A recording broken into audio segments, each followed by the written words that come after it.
Welcome back to my channel, and today we're going to be doing a Q&A regarding my Disneyland Paris trip. I am so excited to talk to you guys about my trip and the things that I liked and didn't like. Kind of do just a bit of a trip talk, but obviously going through the questions as well. We're going to talk a little bit about Disney World as well, because obviously I've been on a few trips to Disney World and I now can compare it to Disneyland Paris, so I am very excited about that.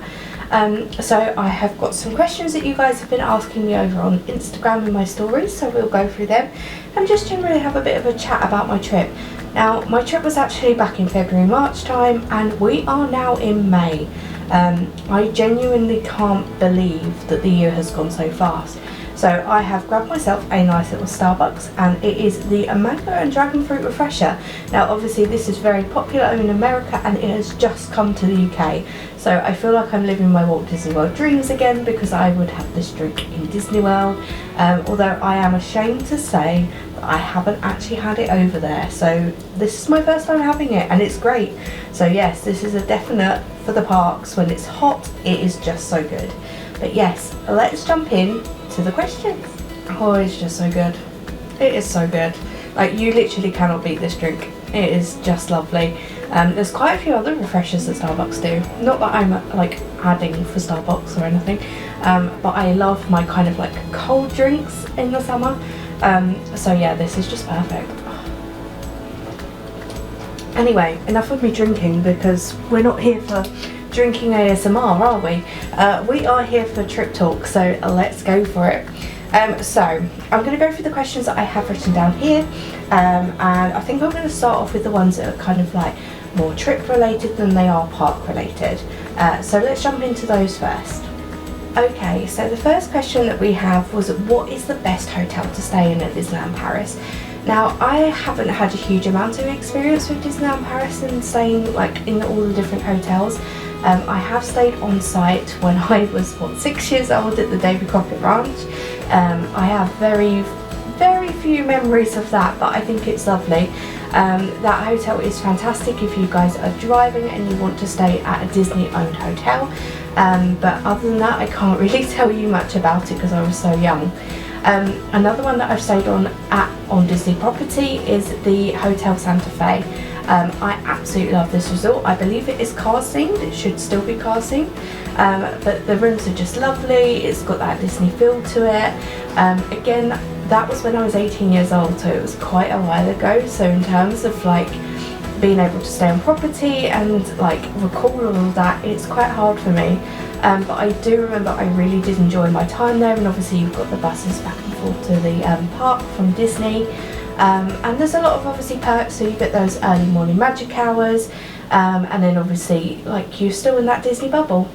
I am personally preference when I obviously go to Walt Disney World that I stay on site there, but actually on my last 2 trips that I've done to Paris, which one was 6 years ago and then obviously the one in February, I have actually stayed off site.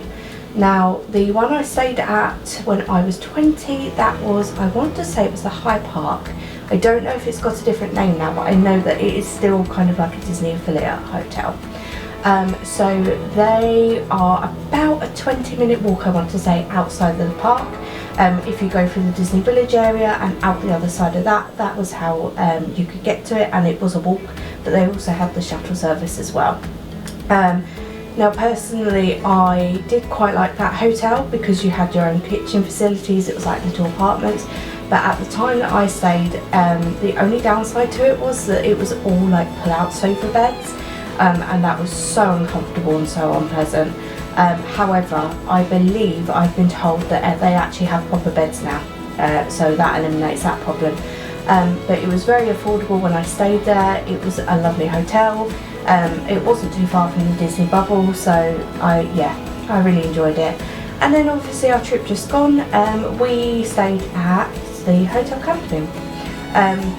Again, that's not a Disney owned hotel, that was off property, and I did have a very positive experience of that stay actually. For the most part it was lovely. The rooms are quite small but they're fit for purpose. The breakfast was okay. It's a bit odd because things like you can't take bags in there, so the first day that we went down for breakfast we were kind of sent back and told no, you have to like take your bags back, and I think that's to stop people taking food from the breakfast buffet. And I mean, for the most part the buses were alright that picked you up, but they could get very crowded because they stopped at like 5 different hotels to pick you up. So as much as I really did enjoy staying at that hotel, I don't know if I'd stay there again, but also I've also heard from other people that those complimentary buses that they did have were no longer going to be running anymore. So I think from that side of things, staying off site is like kind of getting less and less perks. But the thing is, if you are wanting to drive and stay at one of those hotels, then it is completely feasible. And obviously when you're looking at those comparisons with the Disney pricing, it is a lot cheaper to stay off site for Disneyland Paris. Now, I haven't had experience of that over at Disney World, but I would 9 times out of 10 stay on property at Disney World anyway. So yeah, I mean, I think it's just personal preference. So obviously budget wise, and you've got to look at things like if you want to do it on like kind of a cheaper budget and like really be budget friendly, then staying off site is definitely the way to go for Disneyland Paris because there are so many amazing options. But then at the same time the perks aren't as great, and then they're kind of getting less and less being able to stay off property.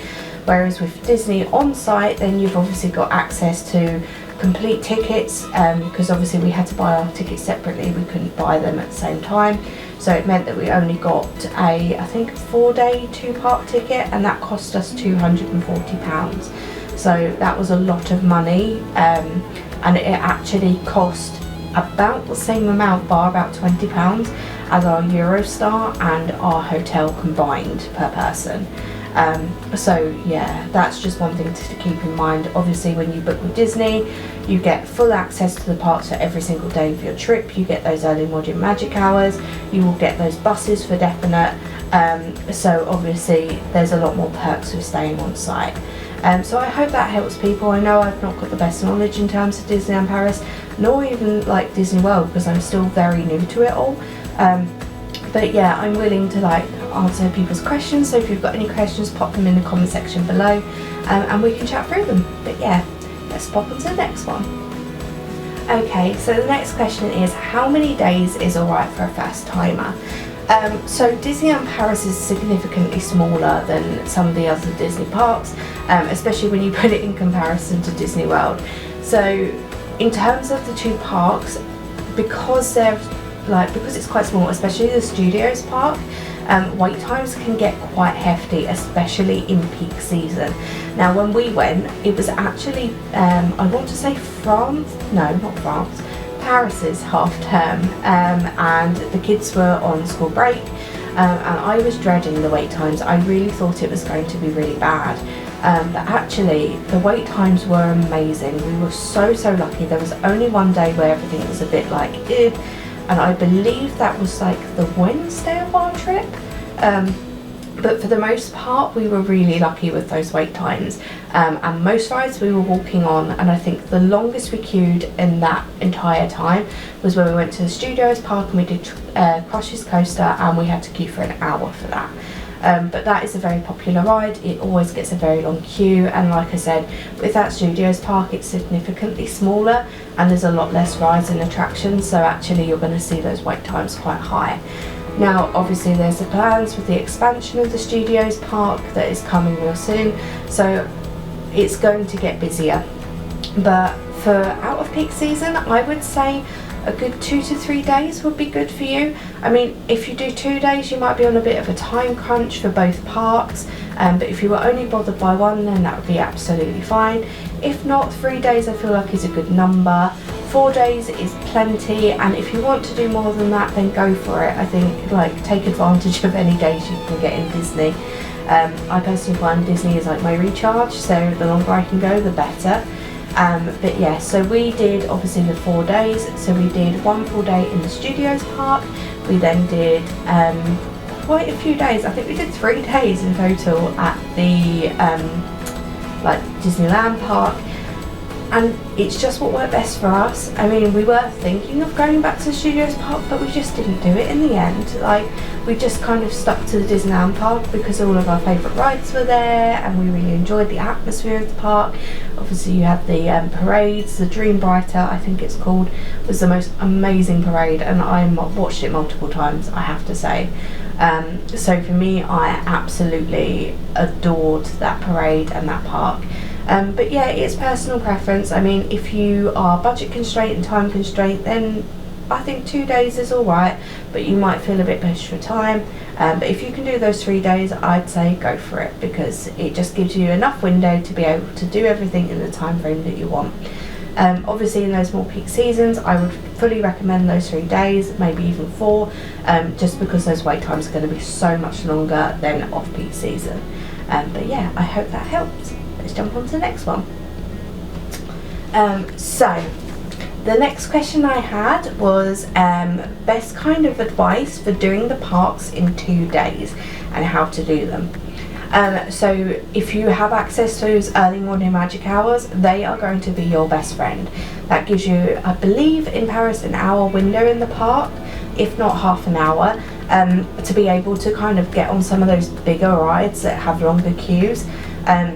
So in obviously the Disneyland Paris park, you're going to have things like Thunder Mountain's going to have a lot of queue, Pirates can have a big queue, Buzz is going to have a big queue, and Space Mountain, I think it's called Hyperspace Mountain there, they are going to have big queues. So if you can take advantage of those early morning magic hours, if you're able to, then go for those big ticket items. What am I on about? Big ticket rides, and that should help you out greatly. The same goes as well for the Studios Park.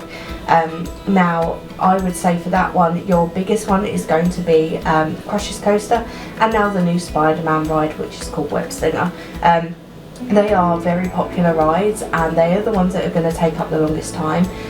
Remy's used to be one of the worst ones, but actually I feel that when we went on our last trip, it was actually one of the better ones in the Studio Park at times. I think like the longest I saw the wait for that was like 50 minutes, and I think that's because it's been there a long time now, which is crazy to say, but yeah.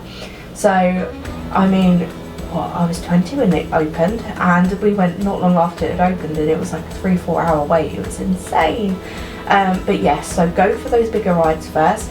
If not, go to Studios Park nearer to closing time if you're really struggling with those bigger rides, because you find by the end of the day those kind of long waits seem to drop off a little bit.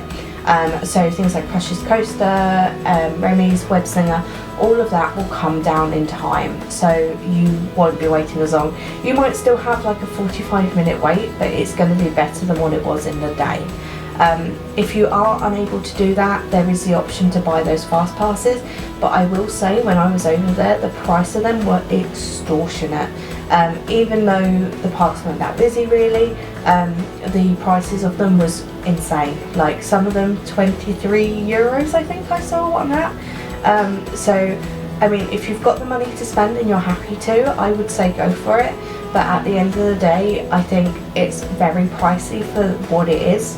And obviously like their individual ones, I know that they offer a package, but that is extremely expensive to my knowledge. I don't know the pricings, but yeah, from my point of view, I think your best option is if you're on site, take advantage of those magic hours.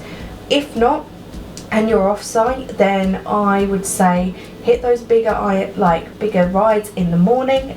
So when you go to Disneyland Park, go straight for things like Big Thunder Mountain, Buzz, whatever you feel is the one that you want to do that one first, and then kind of like judge throughout the day. Most of the rides we found by the end of the day had a really short wait time. So I mean things like Phantom Manor, the little Casey Jr. train, the Storybook ride, teacups, Dumbo, all of that by the end of the day, for the most part, had dropped to about a 5-minute wait. And then we just did them in quick succession, like one after the other. Another good time to do rides, especially in the Disneyland park, is when that main parade is on, because obviously people will flock to the parade route and they will watch the parade. And then I found a lot of people then exited the park to go and get something to eat for dinner or rest the kids up. So that kind of window after that show has been on really helps you out, and then you can get a lot done. Same goes for obviously the Studios park. Now, if you find that the wait times are really long, maybe take advantage of some of the amazing shows that they have over there and go and watch some of them to just kill some time, and then you can jump on those rides towards the end of the day when those wait times start dropping, or if not, get them on them like first thing in the morning as fast as you can possibly get in there. Just be aware that obviously if you don't have those early morning magic hours, there are going to be queues already, because of the fact that anyone staying on site on Disney will be able to access those parks early. But I hope that helps. Okay, so the next question I had was best money saving tips.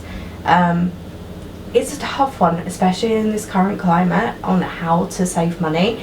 I am no expert on how to actually save money, but what I can say is things like, if you're looking to cut costs on your actual trip, then do things like staying off property is an absolute massive one.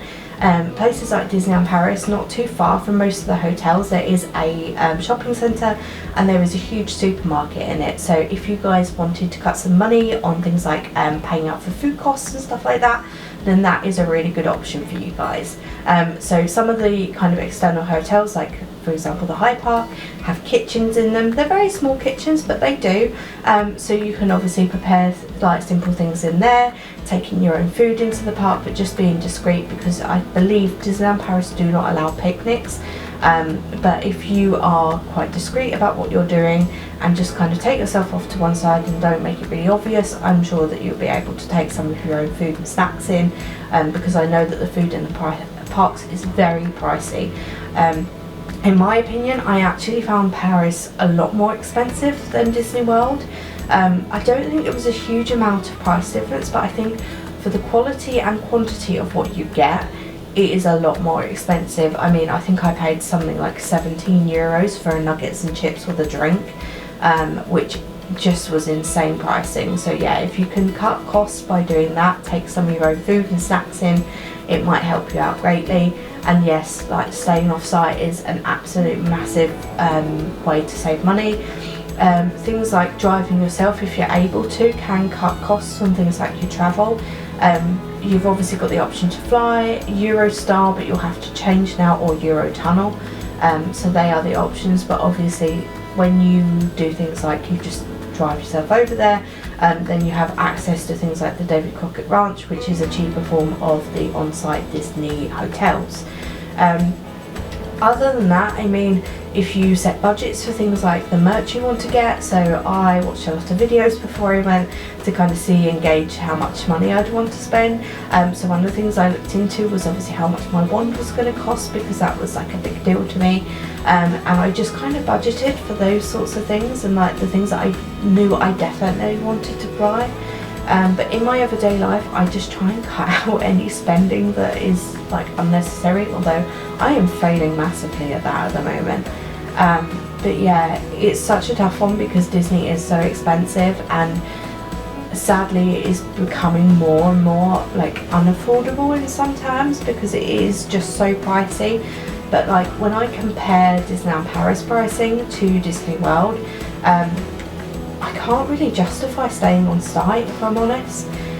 So for me, I have paid this year, I believe £1,800 for my flight, and then 10 nights over in America. No, I lie, not 10 nights, we're going 12 nights this time. But 12 nights over in America. We've got access to all 4 parks and the 2 water parks, and obviously all the perks that come with Disney itself. And if I looked at Paris and looked at just doing 5 days on site from Monday to Friday, so not even staying at the weekend, it was working out to be about £800 off peak per person. So when you put that into comparison, and you've only got the 2 parks, I really struggled to kind of justify spending that sort of money. But if you can, I say go for it, because everyone deserves to have that Disney experience once. But if you really are just needing that Disney kind of magic and access to it, there is nothing wrong with staying off site, especially at Paris, because I think it's a very, very good option. I mean, for me and my bestie, we managed to get the entire trip at under £500 per person, with that, again, that most expensive part being those park tickets, which we ended up paying, I believe, was £241 for both parks for 4-day access. But yes, I hope that helps a bit. Right, so now we're going to go on to a few more fun questions, I would say. So I'm just going to read off here and we'll go for a few of them, because otherwise this is going to be a long video. And you guys don't want to listen to me ramble constantly, but anyway. So question number 1 was, what was my favourite ride? Big Thunder Mountain, without a doubt. Actually, Big Thunder kind of crossed with Crush's Coaster. I won't lie, I got onto Crush's Coaster and we went through the first bit and I grabbed my best mate's hand like, oh my god, this is not okay. And then we got to the top of the bit where it stops you at the top of the hill, and I was like, just relax and enjoy yourself, laugh. And that is the way I'm actually overcoming my fear of the roller coasters, and I'm loving this. I'm loving that I'm able to get myself to a point that I'm now overcoming that fear. So yeah, it was brilliant. But those two are my favourite, and then Pirates as well. Pirates is just amazing, and I would say that kind of leads me on to another question. So basically, what is my favourite version of the rides compared to Disney World? So I'm going to be honest, Big Thunder Mountain, ace, absolutely amazing in Disneyland Paris. I would ride it time and time and time and time again. When we went on our last day, we actually went on, rode Big Thunder. I loved it that much again that I was like, no, we're going again. So literally went back round, back into the queue and rode again. It was so much fun. Pirates again is so much better in Paris. You've got the double drop. It's just, yeah, I absolutely adore that version. I'm quite disappointed in the what's its name, the Disney World version, because you go down that hill, you splash, and then you basically get in a queue to the exit, and you're all sat bumper to bumper in boats moving at like 1 mile an hour to get off the ride. So I really don't enjoy that. But leads on as well to, where is it? So the overrated and underrated rides at both Disneyland Paris and Disney World. So overrated. I'm going to be honest, I really enjoy Space Mountain over at Disney World, but I do think it's kind of overrated, because like when you compare it to like the Paris version, which hands up, I have not ridden, I'm too much of a chicken at the moment, but we're getting there. I have to say that actually I think in comparison, yeah, the Disney World one is fully overrated, but I do love it. I absolutely adore it. You just get thrown around all over the place. It's quite a jerky coaster. Is there anything that's overrated at Paris? Don't really know. I have to say, I really do love the new Spider-Man ride. I think that's incredible, and I feel like every park should have it. It's just so much fun. I had such a laugh riding that, so I think that is a massive perk to Paris. Maybe the Studios tour, I'm going to be honest, at Paris. Again, that's something that we didn't do because I really felt no need to. But I think it's so dated, and I know that they've updated it with the cars, but actually I have really vivid memories of riding that as a child. And I remember you used to go through the whole costume department and like various other bits, and like it all just got stripped back really quickly, and I'm just like, I don't think it's as good as people say it is. Can I just say though, underrated ride at Paris, I love that little cars ride. Like, it's like the alien swirling saucers that they've obviously got in, what's its name, Disney World. But I don't know, I love it. It's so much fun. It was such a laugh. And like the guy, when we were walking down, there was no queue for it whatsoever. And as we were walking down, he was like doing this cowboy thing and like roping us down. It was so funny. I wish you could see it more in the video because it was just brilliant, but unfortunately, like when I videoed it, he was stood in a place that you couldn't see him that clearly. But honestly, yeah, so they are some of my favourites. Have I got any other ride questions? Oh, favourite ride in each park. Okay, this is going to be a tough one. Right, we'll go with Disneyland Paris first. So I think my absolute favourite ride in the Disneyland Paris park would be Big Thunder Mountain. It's very closely tied with Pirates. I absolutely adore it, but I just think that the Disneyland Paris is so much better, the version of it, than Disney World's. So I'm just like, yeah, we'll go with that. So yes, that is my absolute favourite there. In the Walt Disney Studios park in Disneyland Paris, then Crush's Coaster. Absolutely love that. Was slightly cautious and worried at first, but absolutely loved and enjoyed it. Really think that is a totally amazing coaster. And then let's go to Disney World. So let's think. Animal Kingdom is going to have to be Flight of Passage, hands down. That ride is just incredible. I will rave about it until the next day because I just absolutely adore that ride. And then let's go to Epcot. I think I'm going to have to say Test Track. I need more speed on it, but I love it. It's so much fun. But I am looking forward to actually growing a bit of bravery in myself and actually going on Guardians of the Galaxy because it looks amazing. And I think if I really enjoyed Crush's Coaster and I enjoy speed, I think I would really enjoy it. So we're going to go for it. And I am so sorry. It cut me off because my battery died. Whoops. But anyway, as I was saying, I really like speed. I really like the Crush's Coaster, so I think I will really enjoy Guardians of the Galaxy. Maybe, I don't know if you can film on there or not. I'm hoping that I can, so I can give you guys my reaction. But if not, then yeah, it is what it is, and I will just kind of chat to you guys after I've been on the ride. So yes, and then so we've done Animal Kingdom, Epcot, Magic Kingdom. What's my favourite ride? Probably Big Thunder again.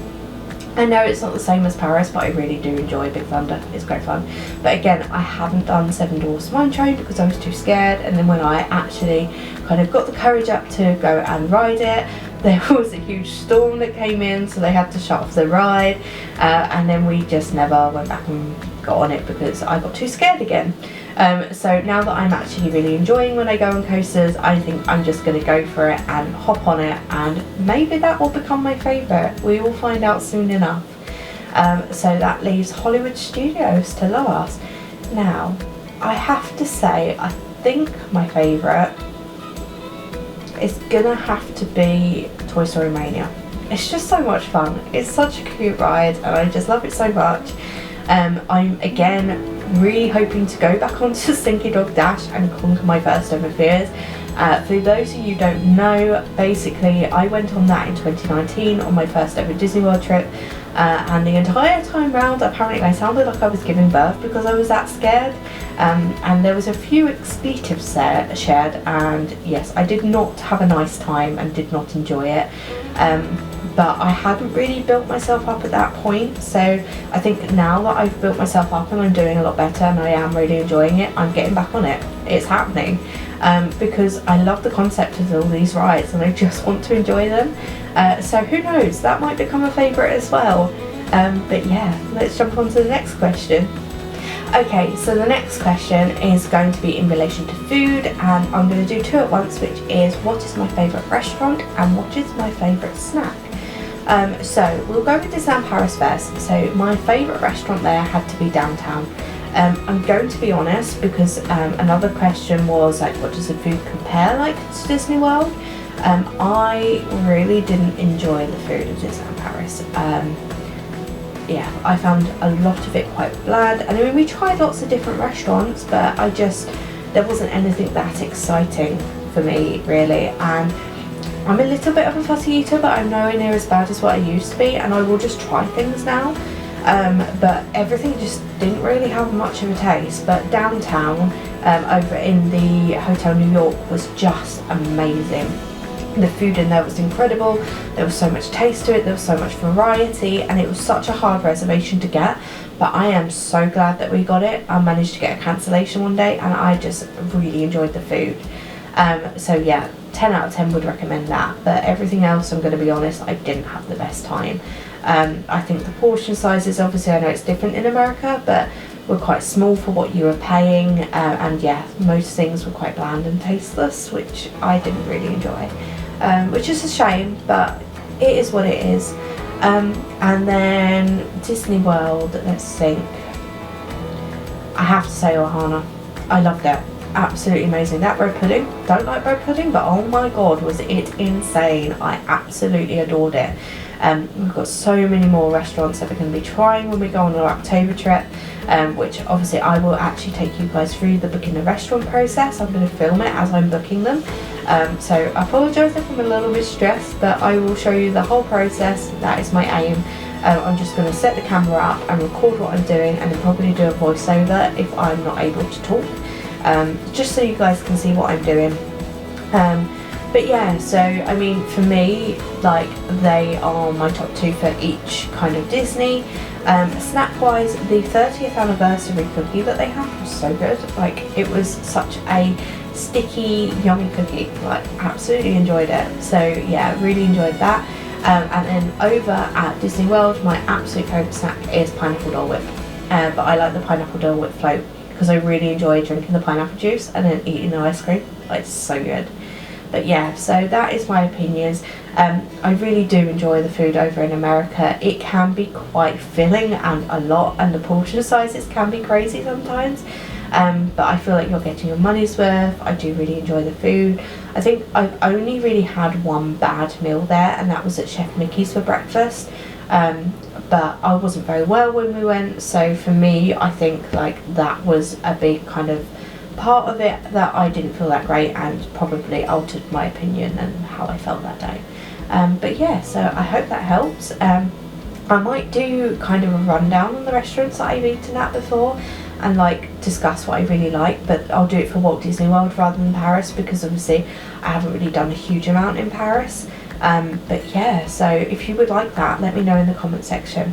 But yeah, let's hop into the next questions. Okay, so I think this will be my last question, because otherwise this video is going to go on and on and on, and it'll be a really, really long one for you. But the question that was asked was, which park has the best shows? Now, I'm going to be quite biased here, and I am going to say that I think the shows over in the Studios Park over in Walt Disney World are just amazing.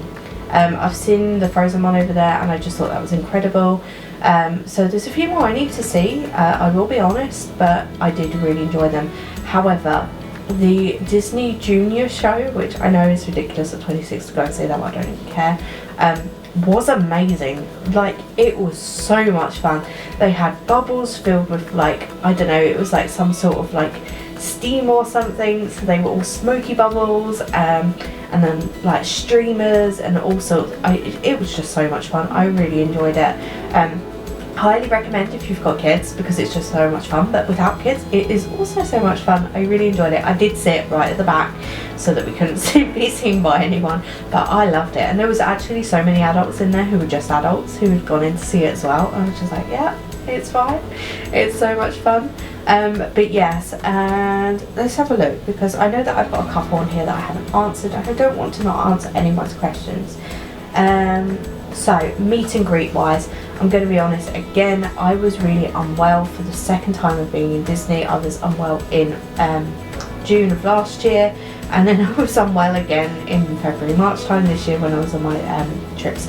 So at that point, I don't feel that it's right to go meet the characters, because I didn't want to give them anything that I had. Unfortunately, in June, I had COVID. In March, I don't know what I had. It was some sort of viral illness. It did not test positive for COVID, but it was nasty. So the first day we were there, when I actually felt well and did go into the parks, I did meet Winnie the Pooh, and it was precious. I loved every minute of it. Like, I just adore meeting the characters so much. But other than that, I'm going to be honest, I haven't really done a huge amount of it. However, that is all going to change in October because I am determined to meet as many as I can, especially with doing Mickey's Not So Scary Halloween Party. I can't wait. It is one of my favourite things. I loved it in October of 2019, and yes, I cannot wait to do it again this year. Anything else that I have missed? Ride with the longest queue, so that is going to be Crush's Coaster. That was ridiculous at pretty much most times of the trip, but like we said, we did kind of, when it dropped down to 60 minutes, it's the lowest it had been, we thought we're going to have to do it. It was painful to do it, but we did it. So yes, I don't think anything else really had a longer queue. Disney World, you're going to find quite a few things with long queues, so things like Flight of Passage, that is always a really long queue. Trying to think what else. Sometimes safaris can get up quite long. To be honest, there's a lot of things that can get long over there, but it is a bit better than what it is in Paris, because obviously they've got multiple parts to spread all the people across, so you feel that as much as sometimes it can be horrendous, like Rise over in Hollywood Studios, that can be really long sometimes, but actually, like, you kind of, if that's something you want to do, you set yourself up for it. But these new boarding groups that they do are a fantastic idea, and I think that they massively help. Anything else that I have missed? No, I don't think so. I think that is everything. Like I said, guys, if you've got any questions regarding Paris or even Disney World, just drop it in the comment section.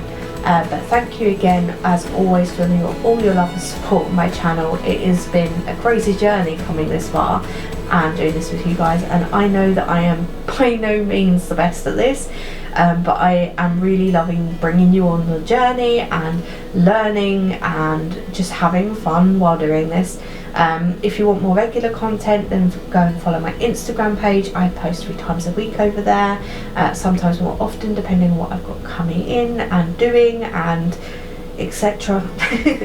But yes, so thank you again for all your love and support. If you're liking the content that I'm putting out, make sure you like, comment and subscribe, and if you really like it, you hit that little notification bell. But yeah, if not, I will see you next time. Bye guys.